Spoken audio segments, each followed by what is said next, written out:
बिस्मिल्लाहिर्रहमानिर्रहीम। कैसे हैं भैया आप लोग? रटना नहीं है, समझना है। Syntax book board first year chemistry chapter number 8 acids bases and salts, इसका पार्ट जो है वो हम 4 करने जा रहे हैं।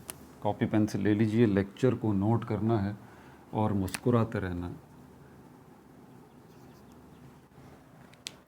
आप बच्चों में से कामयाब कौन होगा जिसका ज़्यादा रेशो होगा, और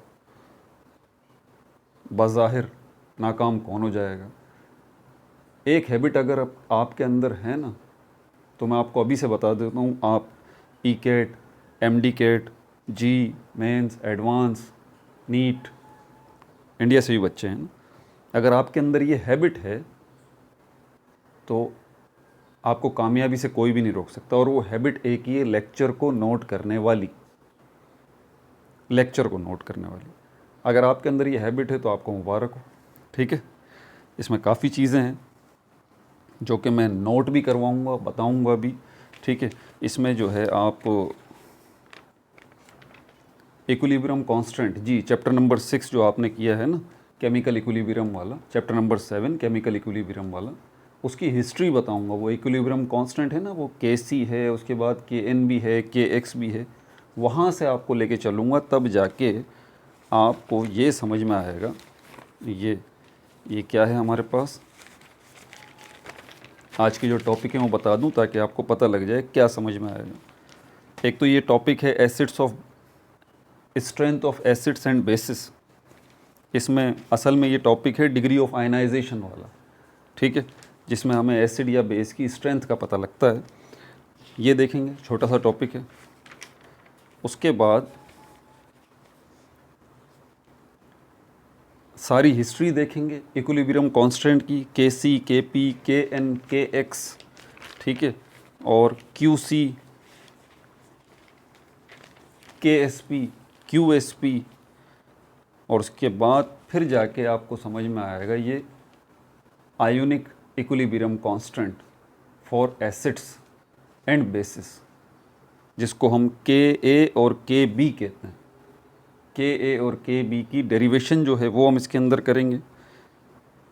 और उसके बाद जो है एग्जाम्पल्स बहुत सारी मैं आपको बताऊंगा, किन जगहों पर जो है वो मॉलिक्यूलर इक्विलिब्रियम कांस्टेंट होता है, किन जगहों पर आयोनिक इक्विलिब्रियम कांस्टेंट होता है, ये बताऊंगा मैं आपको। और इसके अलावा कंसंट्रेशन क्या है, इसका क्या किरदार है, कितनी टाइप्स की कंसंट्रेशन होती हैं, और किन किन इक्विलिब्रियम कांस्टेंट से वो कंसंट्रेशन जो है वो कनेक्ट है, वो भी बताऊंगा। एग्जाम्पल्स बहुत सारे लिखवाऊंगा, मैंने इसीलिए कहा है कि नोट करते रहिएगा। एग्जाम्पल्स जो हैं मॉलिक्यूलर एसिड्स की एग्जाम्पल्स, बेसिस की एग्जाम्पल्स, उनको अलग से नोट कर लेंगे। ये सारे एसिड्स हैं, ये सारे बेसिस हैं, ये सारे सॉल्ट्स हैं। ठीक है, और उसके बाद फिर आयनाइजेशन कांस्टेंट वैल्यूज़ हैं वीक एसिड्स की, बेसिस की, ये वैल्यूज़ आपको बताऊंगा। फिर उसके बाद ionization constant of water Kw, ये आप देखें पूरा तरीका चल रहा है। Kc से जो सिस्टम शुरू हो रहा है, Kc, Kn, Kx, Kp, Ksp, Qsp, Qc, और उसके बाद Ka, Kb, और उसके बाद Kw। ये पूरी हिस्ट्री है। जब तक ये पीछे से कनेक्ट होकर आगे आप नहीं आएंगे ना, आप गुम हो जाएंगे इस लेक्चर के अंदर, आपको समझ में नहीं आएगा कि बोल क्या रहे हैं। तो ionization constant of water Kw वो भी देखेंगे इसके अंदर, और इसकी डेरिवेशन जो है वो भी देखेंगे। ठीक है भाई, कॉपी पेंसिल ले लीजिए, लेक्चर को नोट करना है और मुस्कुराते रहना है। अब यहाँ पर सबसे पहले जो हमारे पास चल रहा है, मैंने जो बताया था आपको, strength of acids and bases, जो कि असल में डिग्री ऑफ आयनाइजेशन स्ट्रेंथ, ये पहला टॉपिक है हमारा, strength of acids and bases. एक एसिड कितना ताकतवर है और एक बेस कितना ताकतवर है, इसका मतलब क्या है, व्हाट। जब भी आपसे पूछा जाए कि एसिड स्ट्रेंथ बता दें एसिड की या बेस की, तो आपसे क्या जानना चाहता है आसान लफ्ज़ों में? वो आपसे ये जानना चाहता है हाउ फास्ट, क्योंकि ये ब्रोंस्टेड लोवरी थ्योरी ही कर रहे हैं अभी हम, ये मत भूलिएगा। जी, ये अभी वही चल रही है। How fast N acid, acid को ले लेते हैं यहाँ, how fast N acid can donate, क्योंकि बेस आपको खुद ही समझ में आ जाएगा। How fast N acid can donate proton, कितनी तेज़ी के साथ जो है एक एसिड जो है वो प्रोटॉन को डोनेट कर सकता है, ये उसकी ताकत कहलाती है, ये उसकी जो है वो स्ट्रेंथ कहलाती है। ठीक है भाई, किसके अंदर ये सारा काम किसके अंदर होगा? एक मीडियम के अंदर। कौन सा मीडियम है वो? ये रहा, ये बीकर है, ये पानी है, और पानी के अंदर ये आपने HCl जो है वो डाल दिया, बस पानी के अंदर हाइड्रोक्लोरिक एसिड जो है वो डाल दिया। अब ये हाइड्रोक्लोरिक एसिड जो है ये हाइड्रोजन आयन जो रिलीज़ करेगा यही असल में प्रोटॉन है। अब कितनी स्पीड के साथ ये करेगा, ये इसकी स्ट्रेंथ कहलाएगी। ठीक है भाई, इसी चीज़ को अगर हम एक और नाम दें, इसको हम कहते हैं डिग्री ऑफ आयनाइजेशन, जिसको हम एक सिंबल से रिप्रेजेंट करते हैं, डिग्री ऑफ आयनाइजेशन,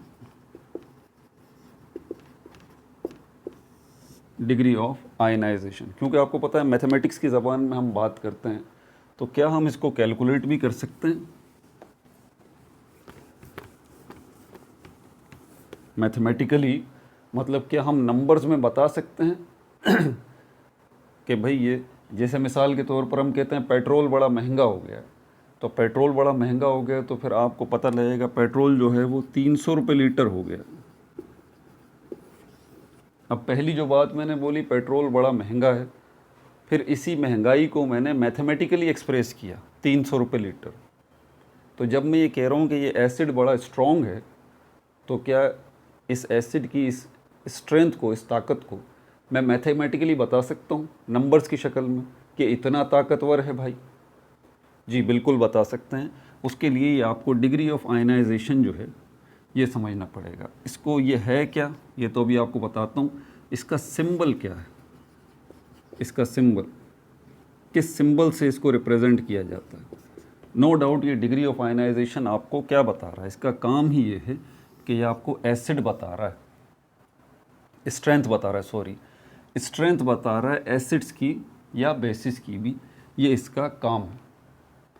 ठीक है, लेकिन ये है क्या? मैथमेटिकल एक्सप्रेशन है। क्योंकि हम ये बात जानते हैं ना कि जब भी हम ये बात करते हैं, मैं आपसे पूछता हूँ ये क्या है, तो इसका मतलब ये मार्कर है, जो सवाल उसका उतना ही जवाब। तो इसी तरह आपसे पूछा जाए कि डिग्री ऑफ आयनाइजेशन क्या है, तो ये मत बताएं कि इसको किस सिंबल से हम रिप्रेजेंट करते हैं, ये अलग सवाल है। सुन रहे हैं ना ध्यान से? जब आपसे पूछा जाए कि भाई डिग्री ऑफ आयनाइजेशन क्या है, तो आप बता रहे हैं कि इसको हम अल्फ़ा सिंबल से एक्सप्रेस करते हैं, या फिर आप जो है आपसे पूछा जाता है कि डिग्री ऑफ आयनाइजेशन क्या है, तो आप बताते हैं इसका काम कि हम इससे एसिड्स की और बेसिस की स्ट्रेंथ, उसकी ताकत का पता करते हैं। वो बोलेगा भाई मैं आपसे ये पूछ रहा हूँ डिग्री ऑफ आयनाइजेशन क्या है, आपने पहले मुझे बता दिया कि ये इस सिंबल से रिप्रेजेंट किया जाता है, फिर आपने मुझे बता दिया कि ये इसका काम ये है। मैंने तो ये नहीं पूछा आपसे कि इसके सिंबल से रिप्रेजेंट करते हैं या इसका काम क्या है। मेरा सवाल आपसे है डिग्री ऑफ आयनाइजेशन है क्या? ये रेशो है। क्या है ये? रेशो है। अब रेशो की अगर बात करें तो रेशो क्या है? नंबर है। रेशो क्या है? एक नंबर है। अब ये नंबर आपको क्या बता रहा है? कौन सा नंबर? होल नंबर, फ्रैक्शन, जो फ्रैक्शन में होता है। ठीक है, 1/2 ये जो नंबर है ये फ्रैक्शन है, और ये 1 ये जो नंबर है ये होल नंबर है। तो इस किस्म के नंबर जो फ्रैक्शन कहलाते हैं ये असल में रेशो होते हैं। सारे ऐसे नंबर तो रेशो के तौर पे हम नहीं लेते। बहरहाल रेशो जो है वो, रेशो जो नंबर है वो किस में आप एक्सप्रेस करते हैं? फ्रैक्शन में एक्सप्रेस करते हैं। इसमें फ्रैक्शन में जो खुद एक नंबर है, फ्रैक्शन खुद एक नंबर है, ये दो नंबर से मिलके बना है। एक ऊपर आपको नज़र आता है, एक नीचे आपको नज़र आता है। और ये जो फ्रैक्शन है ये काम क्या कर रहा है? ये कंपेयर करके बता रहा है आपको, ये आपको मवाजना करके बता रहा है। मवाजना करके दे रहा है दो चीज़ों का। जैसे कि मैं बताता हूँ दुकानदार के पास जाते हैं, बोलते हैं भाई ये जो है वो मोबाइल दे दें, कहीं अच्छा सा, वो बोलता है नोकिया का मोबाइल है, वो सैमसंग के मोबाइल से अच्छा है। तो वो आप कहेंगे कि भाई मुझे कैसे फ़ैसला करूं, मुझे नोकिया और सैमसंग दोनों पहले आप दिखाएं। तो वो दोनों मोबाइल आपको दिखा देता है। आप क्या करते हैं, नोकिया मोबाइल का सैमसंग के साथ कंपैरिजन करते हैं, मवाजना करते हैं। तो सामने जब रखे होंगे आपके, तो आप इजीली उसका कंपैरिजन कर लेंगे कि कौन सा बेहतर है, कौन सा बेहतर नहीं है। तो ये क्या है, कंपैरिजन। ये क्या है, ये भी कंपैरिजन है। दो नंबर्स आपके सामने हैं जिनको आप कंपेयर कर रहे हैं। तो बहरहाल ये तो बात थी कि आपसे पूछा जाए कि डिग्री ऑफ आयनाइजेशन क्या है, आप बता दें कि ये एक रेशो है, मतलब ये एक नंबर है। अब अगली बात कि ये जो डिग्री ऑफ आयनाइजेशन है, ये जो रेशो है, ये जो एक नंबर है, ये आपको बताता है क्या है, ये आपको बताता है ये strength of acids and bases. ये आपको, ये रेशो जो है ये आपको स्ट्रेंथ बताता है एसिड की या बेस की। ठीक है। अब अगला सवाल, हाउ। ये छोटे छोटे सवाल देखें, बड़े अहमियत रखते हैं ये, इनको ज़रा समझें। तो डिग्री ऑफ आयनाइजेशन क्या है, क्या का जवाब आपने दे दिया, रेशो। दूसरा सवाल, काम क्या है इस रेशो का, आप बताएं कि ये जो है आपको स्ट्रेंथ बताता है एसिड की या बेसिस की। पूछेगा भाई कैसे बताएंगे, हाउ, ये अगला सवाल है। तो आप बताएं, इसमें हम अब इसकी डेफिनेशन जब हाउ की उसने बात की ना, तो अब इसकी डेफिनेशन की तरफ चलते हैं हम। तो कह रहा है ratio of number of molecules,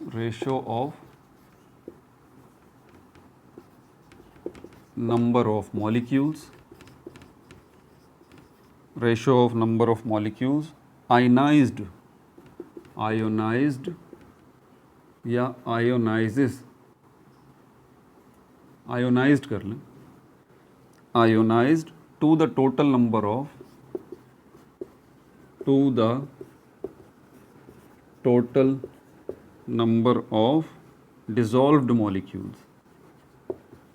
dissolved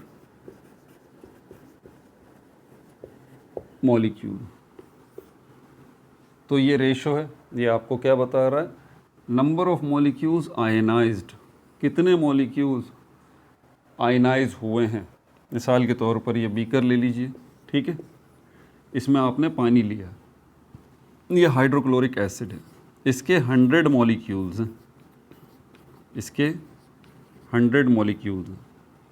तो जो 100 मॉलिक्यूल्स आपने इस पानी के अंदर डाले हैं, क्या सारे के सारे 100 मॉलिक्यूल्स आयनाइज हो गए, मतलब आइंस में टूट गए।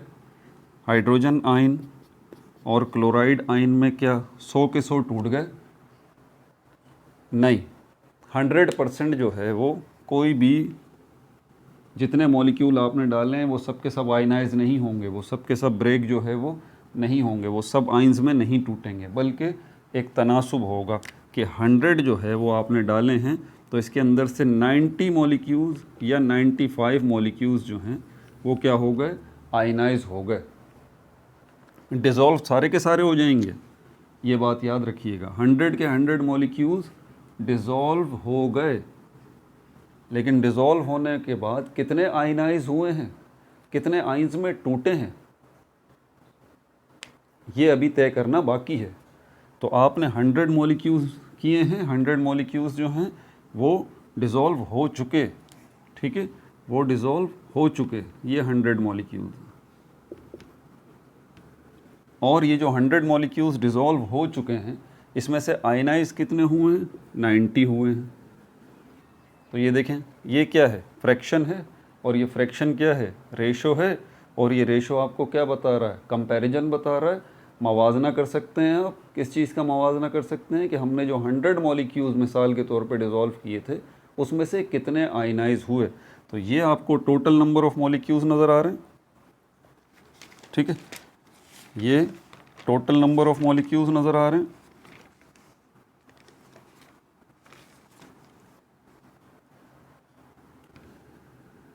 Total number of molecules dissolved, total number of molecules ionised, ठीक है भाई।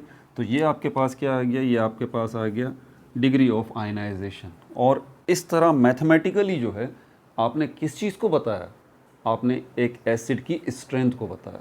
आपको पता लग गया कि यार 100 मॉलिक्यूल्स हम डिज़ोल्व कर रहे हैं, उसमें से 90 मॉलिक्यूल्स आयनाइज हो रहे हैं, तो इसका मतलब ये तो बड़ा अच्छा एसिड है, ये तो बड़ा अच्छा एसिड है, ये तो बड़ा स्ट्रॉन्ग एसिड है। इसी तरह अगर कोई बेस होगा तो बेस को भी इसी पॉइंट ऑफ व्यू से अगर आप देखेंगे कि बेस जो है, मिसाल के तौर पर सोडियम हाइड्रोक्साइड जो है, इसको आपने जो है वो सोडियम हाइड्रोक्साइड इसको पानी में डिज़ोल्व किया, तो 100 मॉलिक्यूल सोडियम हाइड्रोक्साइड के आपने डिज़ोल्व किए, तो डिज़ोल्व तो हो गए, उसमें से आयनाइज कितने हुए? सपोज करते हैं कि 80 जो है वो आयनाइज हुए आउट ऑफ 100।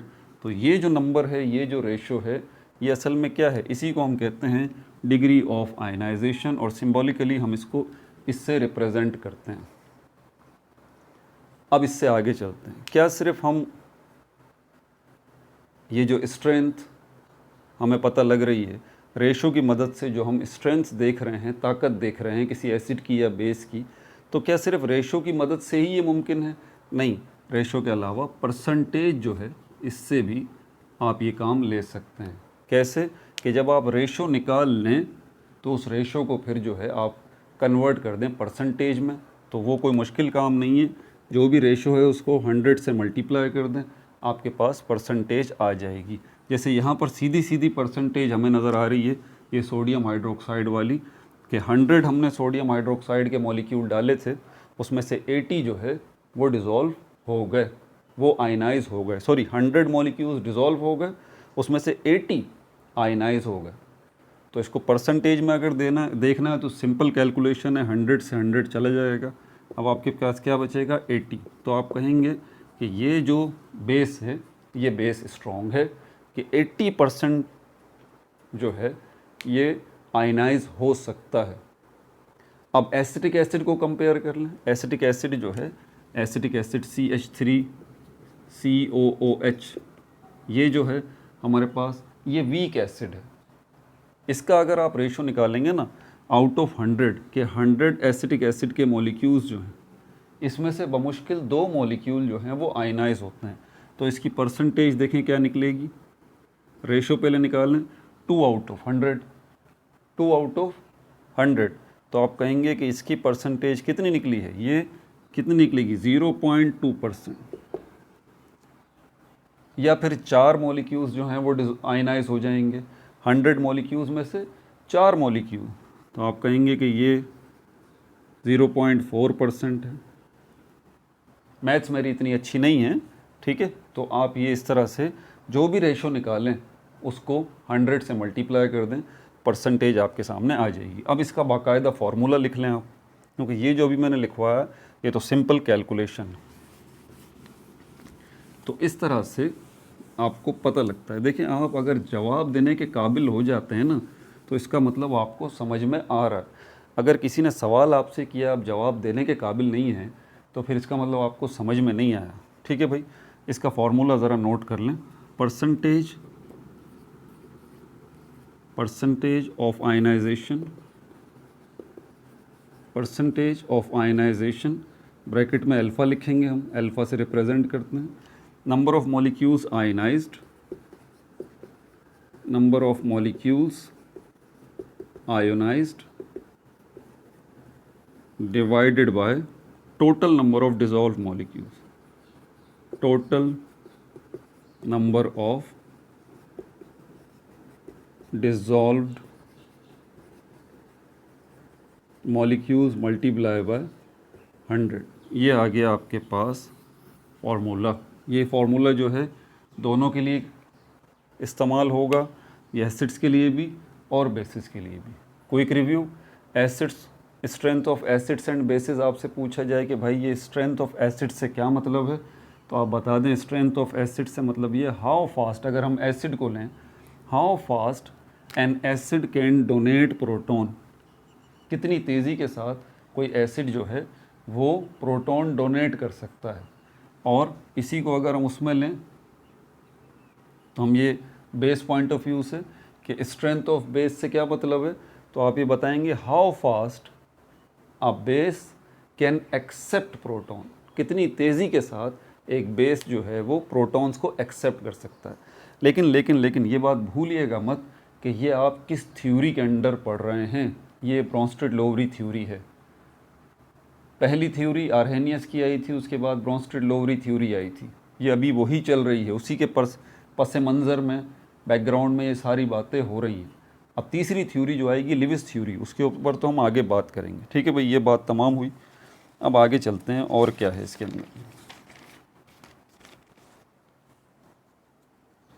ठीक है भाई, अब ज़रा यहाँ पर डिग्री ऑफ आयनाइजेशन कुछ कॉमन एसिड्स और बेसिस की वो ज़रा आप नोट कर लीजिए।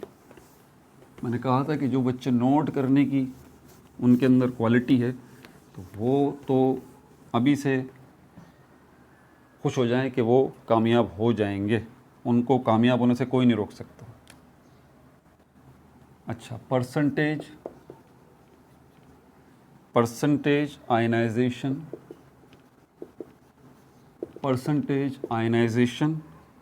ऑफ सम एसिड्स बेसिस, ये ज़रा नोट कर लें आप।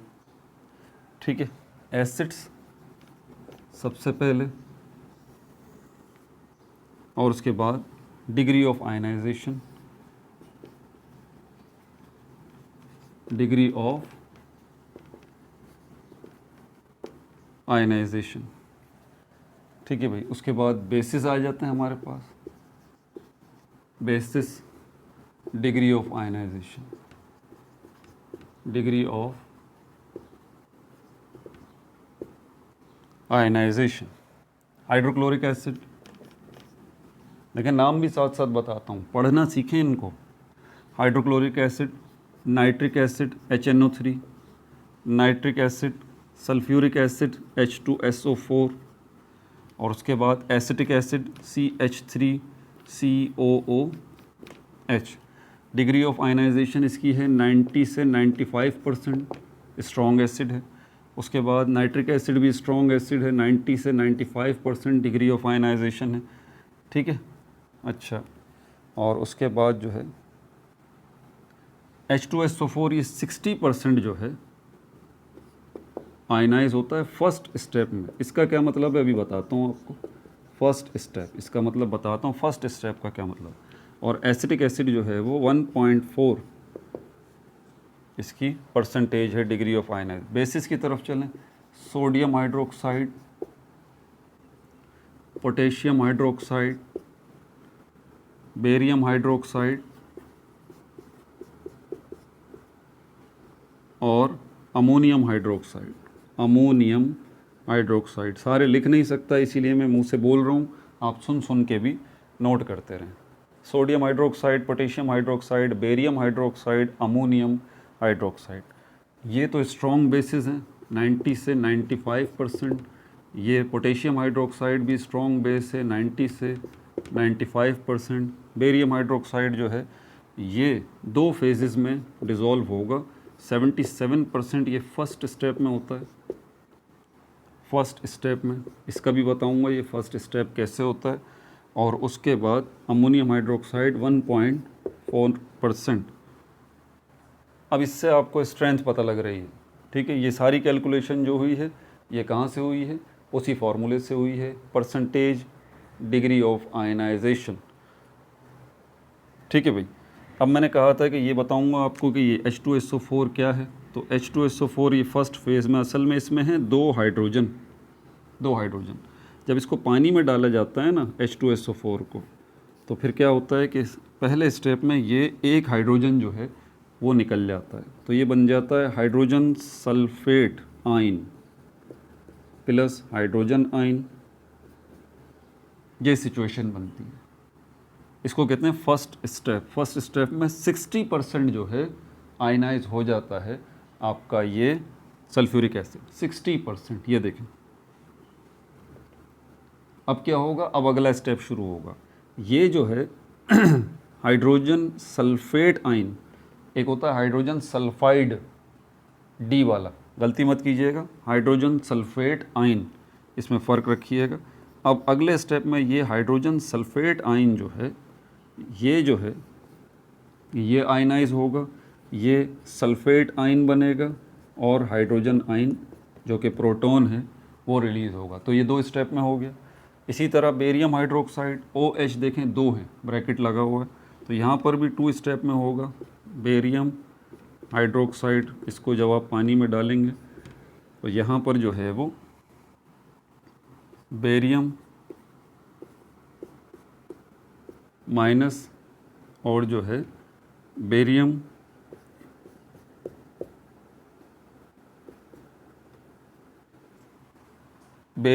हाइड्रोक्साइड आयन और हाइड्रोक्साइड आयन ये जो है प्रोड्यूस होंगे शुरू में। ये फर्स्ट स्टेप में होगा, बेरियम हाइड्रोक्साइड आयन और हाइड्रोक्साइड आयन, ये फर्स्ट स्टेप 77%। फिर ये बेरियम हाइड्रोक्साइड आयन जो है ये मज़ीद स्टेप नंबर 2 पे बेरियम हाइड्रोक्साइड आयन जो है ये मज़ीद जो है वो आयनाइज होगा और ये बेरियम आयन जो है अलग हो जाएगा और हाइड्रोक्साइड आयन जो है वो अलग हो जाएगा। आप गौर करें ज़रा, यहाँ पर बेरियम के ऊपर +2 अब आया है, यहाँ प्लस जो है ये +1 है, ठीक है, और इसके ऊपर देखें +2 आ रहा है।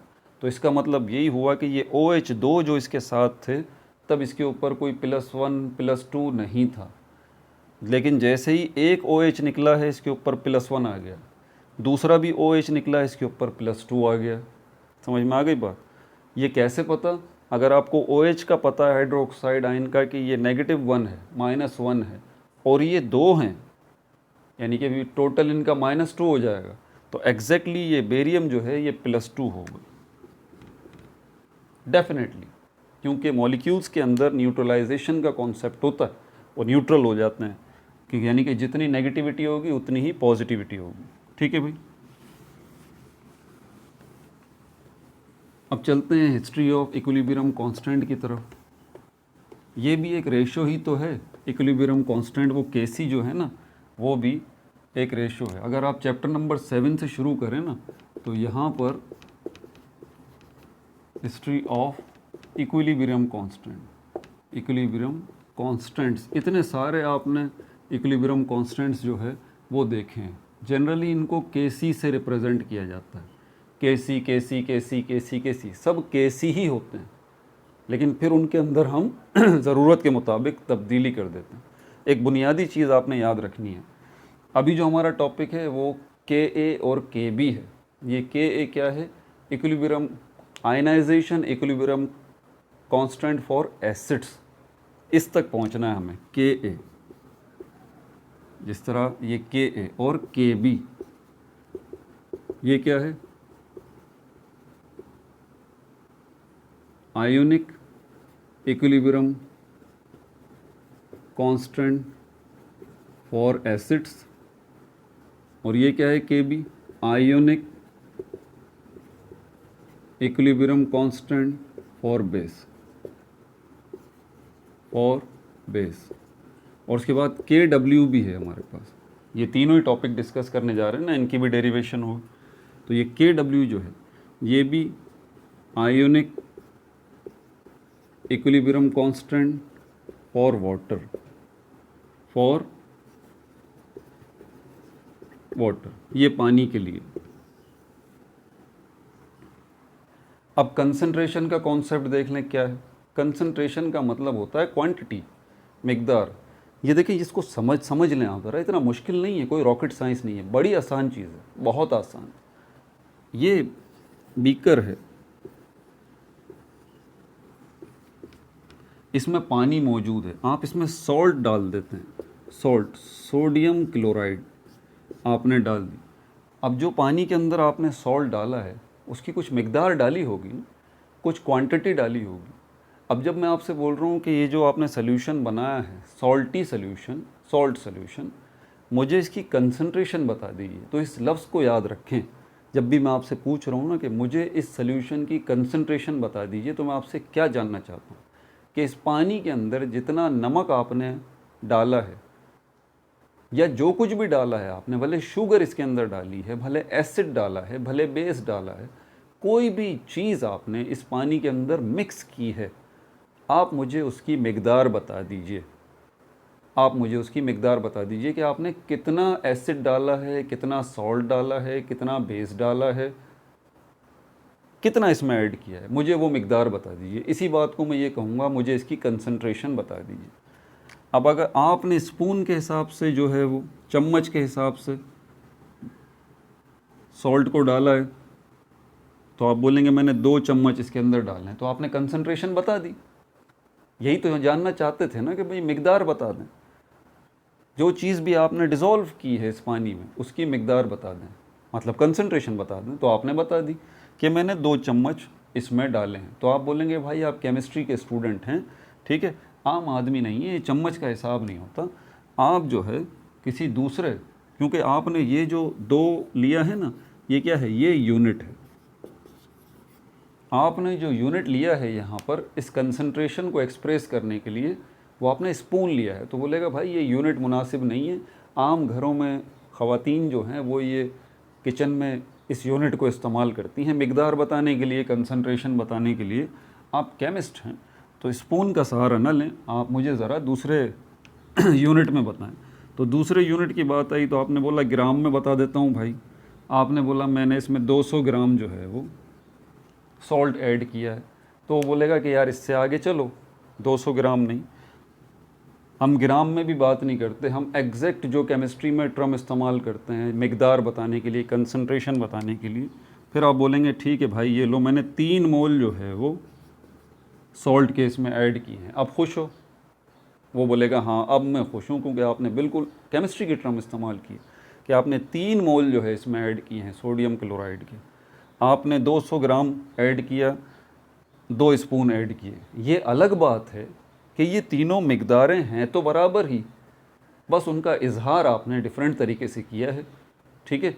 यहाँ पर जो 2 चम्मच है असल में वही 200 ग्राम है और वही असल में 3 मोल है। इसी तरह एक और यूनिट है, आप मोलैरिटी में बता सकते हैं, मोलैरिटी में भी बता सकते हैं। तो कंसंट्रेशन को एक्सप्रेस करने के कई यूनिट्स हैं, कई तरीके हैं। इस बात को जहन में रखिएगा, नोट कर लें इस बात को। अब यहाँ पर हिस्ट्री की तरफ चलें तो इक्विलिब्रियम कांस्टेंट की सबसे पहले आपने केसी को देखा। केसी तो इक्विलिब्रियम कांस्टेंट के लिए ऐसे ही नाम है जैसे कि हम दुनिया में जितने लोग 2 पैरों पर चलते हैं ना, उनका एक नाम है इंसान। इंसान है ना, चाहे अमेरिका का रहने वाला है, इंडिया का रहने वाला है, पाकिस्तान का रहने वाला है, किसी जंगल में रहता है, किसी सहरा में रहता है, किसी आइलैंड पे रहता है, चाहे वो मर्द है, चाहे वो औरत है, चाहे वो यूनक है। तो ये सब जो हैं सब के सब, इनका एक नाम है, भले उनका मज़हब कोई भी हो, भले जियोग्राफी कोई भी हो, भले वो किसी मकतब फ़िक्र से ताल्लुक़ रखते हों, चाहे वो अमीर हों, चाहे वो गरीब हों, चाहे वो मर्द हों, चाहे वो औरत हों, चाहे वो बच्चा हो, चाहे वो बूढ़ा हो, एक नाम सबका है इस कुर्राए अर्ज़ के ऊपर, इस अर्थ के ऊपर, और वो है इंसान। इसी तरह बिल्कुल ये केसी जो ना, केसी, ये केसी सारे इक्विलिब्रियम कांस्टेंट का एक अपीरेंट नाम है, ये बात जहन में रखिएगा।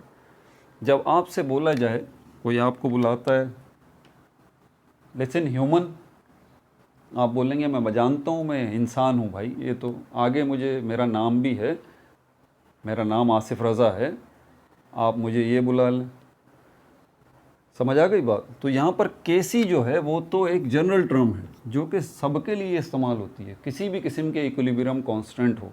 ये आपने देखना होता है कि इक्विलिब्रियम कांस्टेंट का कंसंट्रेशन का यूनिट क्या है, कंसंट्रेशन का यूनिट क्या है, ठीक है।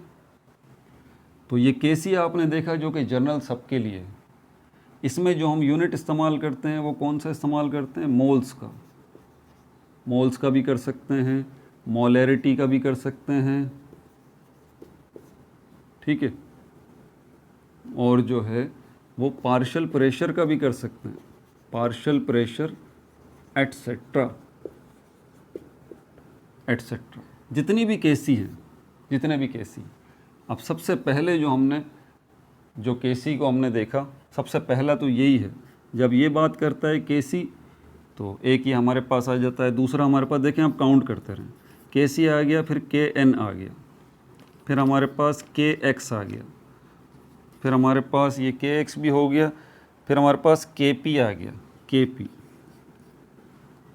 के पी। अब ये जो के एन है, के एक्स है, के पी है, ये इसी के बच्चे हैं, के सी के। ये के एन जब आप यूज़ कर रहे होते हैं जब कंसंट्रेशन आप मोल्स में लेते हैं, के एक्स जब यूज़ करते हैं आप जब आप मोल फ्रैक्शन के अंदर लेते हैं, मोल फ्रैक्शन के अंदर कंसंट्रेशन लेते हैं। के पी जब आप यूज़ करते हैं जब आपका गैसेस से वास्ता पड़ता है, गैसेस को हम मोल्स के बजाय पार्शियल प्रेशर में उसकी कंसंट्रेशन लेते हैं, पार्शियल प्रेशर में उसकी कंसंट्रेशन लेते हैं। तो बराए मेहरबानी इक्विलिब्रियम, केमिकल इक्विलिब्रियम की आपको प्रॉब्लम जब मिले आप तसल्ली से उसको पढ़ के समझिएगा, देखिएगा कि अगर वो केसी की बात बोलता है तो अंदर वो ज़रूरी नहीं आपसे केसी ही पूछे, लेकिन अगर उसने आपको गैसेस का हवाला दे दिया है और पार्शियल प्रेशर का जिक्र कर रहा है तो घबराइएगा मत, वो घुमा फिरा के आपसे केसी ही पूछ रहा है, लेकिन के पी की शक्ल में पूछ केसी ही रहा है, के पी की शक्ल में। अब ये कंसंट्रेशन आप मोल्स में नहीं लेके आएंगे, पार्शियल प्रेशर आप यूज़ करेंगे। बहरहाल ये पिछली वीडियोस जो हमने चैप्टर नंबर 7 केमिकल इक्विलिब्रियम का किया है इसमें हम तफसील से ये बात कर चुके हैं। तो ये हमारे पास आ गए, पहला तो के सी हो गया, के एन, के एक्स, के पी, ठीक है भाई। अच्छा, और क्या है, एक और टर्म इस्तेमाल होती है जिसको हम क्यू सी कहते हैं, क्यू सी, ये भी तो है क्यू सी, क्यू सी। ये क्यू सी सिर्फ इतना ही है क्यू सी का काम यहाँ पे कि ये क्यू सी जो है ये आपको अभी इक्विलिब्रियम इस्टेब्लिश हुआ नहीं है, इक्विलिब्रियम इस्टेब्लिश हुआ नहीं है। इस बीकर के अंदर आपने दो रिएक्टेंट जो है वो डाल दिए हैं, हाइड्रोजन गैस डाल दिया है, आयोडीन डाल दिया है। हाइड्रोजन और आयोडीन जो है आपस में रिएक्शन करके हाइड्रोजन आयोडाइड जो है ये बना रहे हैं इसी बीकर के अंदर। लेकिन आपको पता है ये रिवर्सिबल रिएक्शन होते हैं, ये तो कभी कंप्लीट होते ही नहीं है। कंप्लीट का मतलब ये है कि जितने रिएक्टेंट हैं वो सब के सब प्रोडक्ट में कन्वर्ट हो गए। प्रोडक्ट जब ही बनती है जब रिएक्टेंट अपना वजूद खो देते हैं, अपने आप को ख़त्म कर लेते हैं, फना हो जाते हैं, तभी तो प्रोडक्ट बनता है, ऐसी बात है ना। लेकिन यहाँ पर प्रोडक्ट पूरा नहीं बनेगा, इसका मतलब रिएक्टेंट भी पूरे नहीं खर्च होंगे, वो भी बचे हुए होंगे। तो ये रिवर्स वाला सिस्टम चलता रहता है। बहरहाल इनको तो हम डिस्कस करते रहें। तो ये कभी इसकी मिकदार कम होती है, इसकी ज़्यादा हो जाती है, कभी इसकी ज़्यादा होती है, इसकी कम होती है। धीरे धीरे कुछ टाइम बाद एक स्टेप ऐसा आता है कि रेशो इनका फॉरवर्ड और बैकवर्ड बराबर हो जाता है, कि जितना रेशो फॉरवर्ड रिएक्टेंट का है, फॉरवर्ड रिएक्शन का है, उतना ही रेशो बैकवर्ड रिएक्शन का है। मतलब जितना रेशो जो है वो रिएक्टेंट प्रोडक्ट को कन्वर्ट करने में लगा रहे हैं, उतना ही रेशो प्रोडक्ट रिएक्टेंट को कन्वर्ट करने में लगा रहे हैं। तो हम अब कहते हैं कि अब ये जो लेवल आ गया है, कुछ टाइम गुजरने के बाद ये इक्विलिब्रियम इस्टेब्लिश हो चुका है, हो चुका है। क्यों? फॉरवर्ड रिएक्शन और बैकवर्ड रिएक्शन बराबर हो चुके हैं, फॉरवर्ड रेशो बैकवर्ड रेशो बराबर हो चुका है। मैंने रेशो कहा है, कंसंट्रेशन नहीं कहा, इस बात का ध्यान रखिएगा। रेशो में और एग्जैक्ट कंसंट्रेशन में फ़र्क होता है। खैर ये तो तफसीलात में वीडियोज़ में बता चुका हूँ। तो बहरहाल अगर मैंने कहा टाइम लगा है, तो अगर ये इक्विलिब्रियम इस्टेब्लिश आपने रिएक्शन शुरू किया था 10 बजे और इक्विलिब्रियम इस्टेब्लिश हुआ है 11 बजे, तो ये जो 10:30 का टाइम होगा भाई, 10 से और 11 के दरमियान का जितना टाइम होगा, अगर आप इस वक्त चेक करना चाहते हैं कि अभी क्या पोजीशन है रिएक्शन की, अभी इक्विलिब्रियम इस्टेब्लिश नहीं हुआ, लेकिन आप ये जानना चाहते हैं कि रिएक्शन की अभी हालत क्या है, पोजीशन क्या है, तो आप किसको यूज़ करते हैं? आप ये जो आप वैल्यू निकालेंगे ये QC कहलाती है। QC ऐसी वैल्यू जो जिस पे अभी इक्विलिब्रियम इस्टेब्लिश नहीं हुआ, लेकिन QC का और KC का निकालने का तरीका सेम ही होता है। ये अलग बात है कि ये QC जो है आपको इक्विलिब्रियम की वैल्यू नहीं देती। हाँ, अगर आप ठीक 11 बजे ये कोशिश कर रहे हैं QC की वैल्यू फाइंड आउट करने की, तो भाई 11 बजे तो इक्विलिब्रियम इस्टेब्लिश हो ही चुका होता है। ये वो टाइम होगा जब आपका QC और KC बराबर हो चुके होंगे, वरना QC हम इस्तेमाल करते हैं अभी ये जानने के लिए कि मौजूदा करंट पोजीशन हमारे रिएक्शन की है क्या। ठीक है भाई, आगे चलते हैं, ये भी बात हो गई। अब उसके बाद ये जितनी भी हमने बात की है ना, ये देखें KN, KX, KP, QC, थोड़ा सा अगर गौर करें तो इन सब की जो हम बात कर रहे हैं इसमें हमारे पास मॉलिक्यूल्स हैं, आयंस नहीं हैं। मॉलिक्यूल्स हैं, आयंस नहीं हैं। मॉलिक्यूल्स रिएक्ट कर रहे हैं, मॉलिक्यूल्स रिएक्ट कर रहे हैं। लेकिन अब जो इसके बाद हम देखेंगे, इसके बाद जो हमारे पास छठे नंबर पे क्या आ जाएगा, छठे नंबर पे यहाँ लिख देता हूँ KSP, और इसी के अंदर QSP आ जाता है। ये भी KC की एक और शक्ल है। इसमें क्या बताता है आपको, इसमें आपको जो है वो आयंस के बारे में बात करता है। ये दोनों चीज़ें KSP और QSP ये सॉल्ट्स को डील करती हैं, सॉल्ट्स को, जिसमें हमारे पास सोडियम क्लोराइड है। मिसाल के तौर पर अगर आप इसको पानी में डाल देंगे तो ये सोडियम आयन और क्लोराइड आयन में कन्वर्ट हो जाएगा। तो ये रिवर्स भी रिएक्शन हो जाता है कि ये सोडियम आयन और क्लोराइड आयन दोबारा मिलके सोडियम क्लोराइड भी बना लेते हैं। तो ये फॉरवर्ड और बैकवर्ड रिएक्शन चलता रहता है और धीरे धीरे इनमें इक्विलिब्रियम इस्टेब्लिश हो जाता है कि जितनी मिकदार, जितनी कंसंट्रेशन सोडियम क्लोराइड की सोडियम आयन और क्लोराइड आयन में कन्वर्ट हो रही है, उतनी ही मिकदार, उतना ही रेशो सोडियम आयन और क्लोराइड आयन का रिवर्स मार के सोडियम क्लोराइड में कन्वर्ट हो रहा है।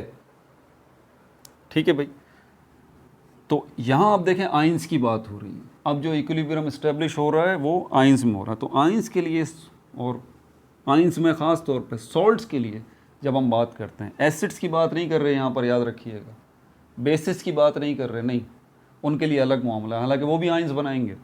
सॉल्ट्स की बात हो रही, KSP, QSP, कितने सारे हो गए।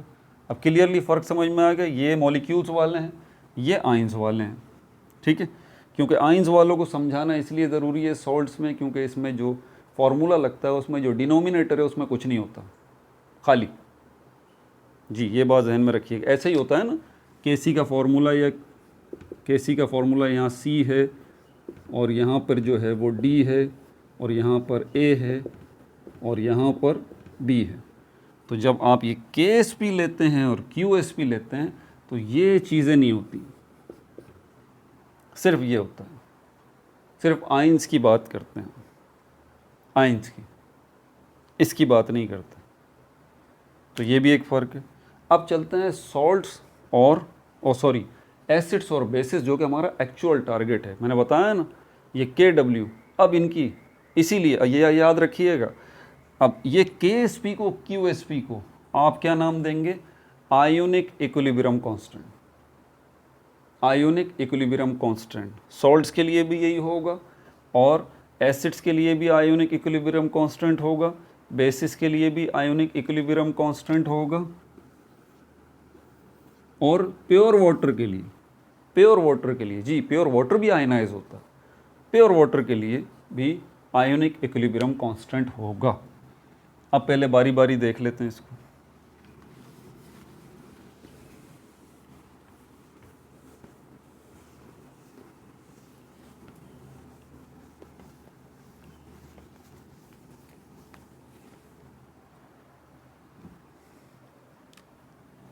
अब ये KB हमारे पास आ गया, KB। अच्छा, कहाँ पे ख़त्म किया था, 7वें पे, ये 8वां आ गया, 8वां आ गया ना ये, KC, KN, KX, KP, QC और जो है KSP और QSP, ये 8वां आ गया KA, ये आ गया। ये आपको क्या बता रहा है, ये आपको बता रहा है, इसके पहले एक इक्वेशन देख लें, आयोनिक इक्वेशन देख लें एसिड की, आयोनिक इक्वेशन ऑफ एसिड। ये जनरल इक्वेशन है, इसको हम कहते हैं AH। आपको पता है ये ख़ास तौर पे ये उसके लिए जिसमें हाइड्रोजन आयन मौजूद हैं, ये बात ध्यान में रखिएगा, गड़बड़ नहीं करनी। वो एसिड्स जिनमें हाइड्रोजन आयन मौजूद है, याद रखें बहुत सारे एसिड्स ऐसे हैं जिनमें हाइड्रोजन आयन मौजूद नहीं है, ऐसे भी एसिड्स हैं, ठीक है। तो ये वो एसिड है जिसमें हाइड्रोजन आयन मौजूद है, ये रहा। जैसे HCl कर लें, हाइड्रोक्लोरिक एसिड, इसमें हाइड्रोजन आयन है, ठीक है। अच्छा, उसके बाद जब आप इसको पानी में डाल रहे हैं तो रिवर्सिबल रिएक्शन हो रहा है यहाँ पे। ये जो आपका हाइड्रोजन आयन है इसकी पोजीशन क्या होगी, यहाँ इसकी पोजीशन से देख लें आप, इसको ज़रा देखें। हाइड्रोजन आयन अलग होगा और क्लोराइड आयन भी अलग होगा। यही हाइड्रोजन आयन इसके पास चला जाएगा, यहाँ से निकल के, ऐसा ही है। ये देखें इसी तरह यहाँ से ये H जो है वो निकल के ये इसके पास आ जाएगा, और ये H जब इसके पास निकल के आ जाएगा ये हो जाएगा H3O+ हाइड्रोनियम आयन, और ये A जो है बेचारा अकेला रह गया, ये हमारे पास सिंपली इस तरह से आ जाएगा। अब क्या करेंगे, अब इस इक्वेशन की मदद से हम एक्सप्रेशन बनाएंगे, ionic equilibrium constant expression, ionic equilibrium constant expression, ionic equilibrium constant expression, heading डाल लें, expression for acids, for acids. इसको हम नाम क्या नाम देते हैं, Ka का, ionic equilibrium constant expression. Expression का मतलब ही फॉर्मूला होता है, इक्वेशन होता है, बस ये आप आसानी सा समझ लें। हालांकि इसमें थोड़ा फ़र्क है फॉर्मूले में, इक्वेशन में और एक्सप्रेशन में। ये हो गया, ठीक है भाई। अब ये कैसे बनेगा, Kc वाला याद है आपको? Kc के अंदर ये हमारे पास जनरल फार्मूला होता था, ऊपर प्रोडक्ट आ जाती थी, नीचे रिएक्टेंट आ जाते हैं। आसान लफ्ज़ों में इसको हम C से D से रिप्रेजेंट करते थे, ये A से B से होता था। वही यहाँ पर भी है, यहाँ पर ये रहे आपके प्रोडक्ट, ये रहे आपके रिएक्टेंट। जब हम Ka की बात करेंगे तो ये स्क्वायर ब्रैकेट H3O+ और उसके साथ ये A, ये जो है रिएक्टेंट हैं ये नीचे आ जाएंगे, AH और ये H2O। ये आपकी क्या बन गई, ionic equilibrium constant expression for acids. अब इसके अंदर ये जो H2 है, H2O, इसको हम अज्यूम करते हैं एज कांस्टेंट, कि ये कांस्टेंट है, हैंस नेग्लेक्ट, इसको कांस्टेंट हम जो है वो कंसीडर करते हैं, इसीलिए हम जो है इसको नेग्लेक्ट कर देते हैं। तो अगले स्टेप में फिर क्या होगा, Ka बराबर हो जाएगा, ये आपके पास H3O+ और ये A, और यहाँ पर क्या बचेगा, सिर्फ AH, ये ब्रैकेट क्लोज होगी। ये आपने जो निकाला अभी ये क्या है, ionic equilibrium constant expression for acids Ka। Note कर लीजिए भैया आप,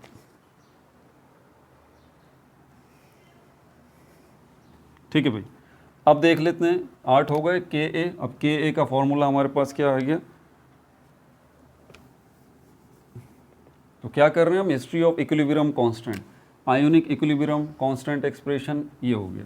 अब नंबर 9 पे चलते हैं। नंबर 9 पे हमारे पास क्या है, ये Kb, इसको भी देख लेते हैं। ये क्या होगा, ionic equilibrium constant expression for basis, for basis ये हो जाएगा Kb, ये हो जाएगा Kb। इसकी एक्सप्रेशन क्या होगी, इसमें हाइड्रोजन नहीं होगा, ये बात जहन में रखिएगा। हाँ, इसमें थोड़ा सा ट्विस्ट है, आयोनिक इक्वेशन फॉर एसिड नहीं है, ये आयोनिक इक्वेशन फॉर बेस है। और बेस भी हमें कौन सा चाहिए, बेस तो अमोनिया भी है ना, NH3। ये नहीं लीजिएगा भाई, वो वाला बेस लेंगे जिसमें OH होगा, जैसे कि बेरियम हाइड्रोक्साइड अभी आया था, ऐसा ही हमें चाहिए इसके अंदर। क्यों चाहिए, कुछ लिमिटेशंस होती हैं, ठीक है। तो ये हो गया आयोनिक इक्वेशन ऑफ बेस। इसमें अब ये AH तो एसिड को रिप्रेजेंट कर रहा है, यहाँ पर B जो है इससे रिप्रेजेंट किया जाएगा बेस को, ये वाटर हो गया, ठीक। पहले हमने देखा था कि हाइड्रोजन आयन जो है वो एसिड से रिलीज़ हो रहा है, इसके अंदर हम देखेंगे हाइड्रोजन आयन वाटर से रिलीज़ होगा।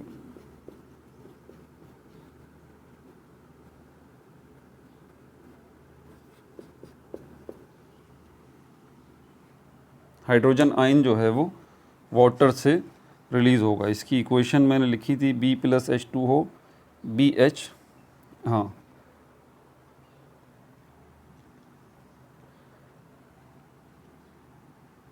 बल्कि यहाँ पर सॉरी थोड़ी मिस्टेक हो गई भाई, इसको आप लेंगे, इसको आप लेंगे। ये OH जो आपको चाहिए ना, ये आपको वाटर से मिल जाएगा, क्योंकि ये जो डेरिवेशन हो रही है सारी की सारी ये इस बेस के ऊपर हो रही है कि आपके पास मीडियम जो है ना वो वाटर है, पानी है। तो पानी जब है तो OH तो वहाँ से आपका मसला हल हो जाएगा, तो इसकी टेंशन नहीं है, ठीक है। तो ये गड़बड़ हो जाती है अभी। तो ये हमारे पास बेस हो गया और ये हमारे पास वाटर। अब यहाँ से ये बनेगा आपका जो है वो Kb, ये हो जाएगा BH। इक्वेशन पहले सही लिख लूँ, BH प्लस, और यहाँ पर आ जाएगा आपके सिर्फ क्या OH माइनस। ये है इक्वेशन असल में मैंने लिखी नहीं थी, इसलिए मैं भी थोड़ा सा उलझ गया। मैंने बोला ये क्या हुआ, आधी इक्वेशन एसिड वाली थी, आधी मैंने बेस वाली लिख दी थी। चलें, ये आ गया, ये बेस हो गया, ये वाटर हो गया, ये इसकी प्रोडक्ट है, ये इसकी प्रोडक्ट है, ये हाइड्रोक्साइड आयन है। अब ये क्या है, ionic equilibrium constant expression for basis Kb, इसको देखते हैं। अब इसमें क्या चेंजेस आएगी यहाँ पर,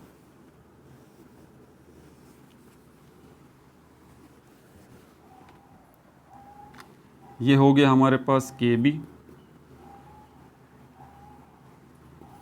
और ये हमारे पास BH प्लस OH माइनस, ये हमारे पास B और ये H2O। आपको पता है H2O को हमें नेगलेक्ट करना होगा, और जैसे ही H2O नेगलेक्ट होगा आपके पास क्या बचेगा, KB BH प्लस OH, और ये आ गया B। तो याद रखिएगा B जो है बेस को रिप्रेजेंट कर रहा है। अब यहाँ पर मैंने क्योंकि प्रैक्टिकल एक एग्जांपल ले लेते हैं, कि अमोनिया है NH3, ये हमारे पास वाटर है, रिवर्सिबल रिएक्शन है। यहाँ से हाइड्रोजन आयन रिलीज़ होंगे और हाइड्रोक्साइड आयन्स जो है वो रिलीज़ होंगे। यही हाइड्रोजन आयन इसके पास आएगा, अमोनिया के पास, यही हाइड्रोजन आयन जो है वो अमोनिया के पास आएगा। एग्जाम्पल जब तक नहीं लिखेंगे तब तक बात क्लियर नहीं होगी। हाइड्रोजन आयन अमोनिया के पास आएगा, इसको बना देगा अमोनियम NH4+, ठीक है भाई। और ये OH जो है ये वैसे ही रहेगा, plus OH minus, hydroxide ion. तब ये देखें इस फॉर्मूले के अंदर आप जो है BH जो है वो किसको रिप्रेजेंट कर रहा है, BH जो है वो अमोनियम आयन को रिप्रेजेंट कर रहा है, OH तो अलग ही आपको नज़र आ रहा है, और ये B जो है इस अमोनिया को रिप्रेजेंट कर रहा है, ठीक है भाई। तो ये हमने एक और इक्विलिब्रियम कांस्टेंट ये देख लिया, बेस वाला भी। आखिरी जो है KW, ionic equilibrium constant for water. अब ionic equilibrium constant of water का मतलब क्या है, अभी तक हम पानी के अंदर चीज़ें डालते रहे हैं, ये 10वें नंबर पे आ गया। अभी तक हम जो है वो पानी के अंदर चीज़ें डालते रहे हैं और चीज़ों को आयनाइज करते रहे हैं, जैसे कि हाइड्रोक्लोरिक एसिड, सोडियम हाइड्रोक्साइड।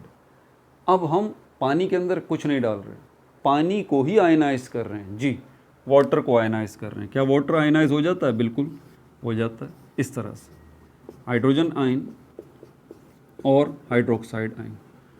इस प्रोसेस को हम कहते हैं वाटर की सेल्फ आयनाइजेशन, लेकिन ये बहुत मामूली मिकदार में होती है। इस कॉन्सेप्ट को ज़रा समझिएगा, क्योंकि इसको समझेंगे तो आगे pH, pOH, pW ये आपको समझ में आएगा, ठीक है। बिल्कुल आसान ज़बान में समझा रहा हूँ। ये बीकर है और इसके अंदर ये पानी है, ये बीकर है और इसके अंदर ये पानी मौजूद है। आपने इसमें कुछ भी नहीं डाला, ये प्योर वाटर है, याद रहे। इसको हम डिस्टिल्ड वाटर कहते हैं ना, ये प्योर वाटर। क्या होगा, ये वाटर के मॉलिक्यूल्स के दरमियान भी जो हाइड्रोजन बॉन्डिंग मौजूद है ना, ये वाटर के मॉलिक्यूल्स भी आपस में कोलाइड करते हैं, टकराते हैं। तो इनमें सेल्फ आयनाइजेशन भी होती है इसी बॉन्डिंग की वजह से, ठीक है। तो ये क्या होता है कि वाटर के मॉलिक्यूल्स बहुत थोड़ी मिकदार में, बहुत ज़्यादा थोड़ी मिकदार में आयनाइज हो जाते हैं, हाइड्रोजन आयन और OH आयन। तो इसीलिए हम कहते हैं कि प्योर वाटर जो होता है उसके अंदर इलेक्ट्रिक करंट जो है वो ट्रैवल नहीं कर सकता, कंडक्ट नहीं हो सकता, लेकिन बहुत हल्की मिकदार में हो सकता है। वजह क्या है? बहुत हल्की मिकदार में। उसकी वजह आयंस के बगैर इलेक्ट्रिक करंट फ्लो नहीं कर सकता, फ्लो ऑफ इलेक्ट्रिक करंट के लिए आयंस चाहिए। तो बहुत थोड़ी मिकदार में ये जो है सेल्फ आयनाइजेशन होती है। तो ये बात याद रखिएगा, वाटर की सेल्फ आयनाइजेशन, ठीक है। अब यहाँ पर क्योंकि 2 मॉलिक्यूल्स हैं इसलिए 2 मॉलिक्यूल्स को ही हम अपने पास रखेंगे, H2O, H2O। ये 2 मॉलिक्यूल्स आपस में जो है वो रिएक्ट कर रहे हैं, तो ये हाइड्रोजन आयन और हाइड्रोक्साइड आयन बन रहे हैं। अब यहाँ पर मैं अगर इसकी Kw ionic equilibrium constant for water अगर लेना चाहता हूँ तो आपको पता है ऊपर प्रोडक्ट आ जाता है, हाइड्रोजन आयन, हाइड्रोक्साइड आयन, और नीचे ये H2O रिएक्टेंट आ गया, ये H2O ये रिएक्टेंट आ गया। इन दोनों को मल्टीप्लाई करें अगर तो हमारे पास ये बन जाता है H2O होल स्क्वायर, और ये बनेगा, और पानी का मैं आपको पहले ही बता चुका हूँ कि वाटर को हम अज्यूम करते हैं कि वाटर जो है हमारे पास ये कांस्टेंट है, इसलिए हम इसको नेगलेक्ट कर देते हैं। तो Kw यानी कि ionic equilibrium constant for water जो आपके पास आएगा Kw, वो आएगा ये हाइड्रोजन आयन और हाइड्रोक्साइड आयन। ये आ गई आपके पास expression, ionic equilibrium constant expression for water, ठीक है भाई।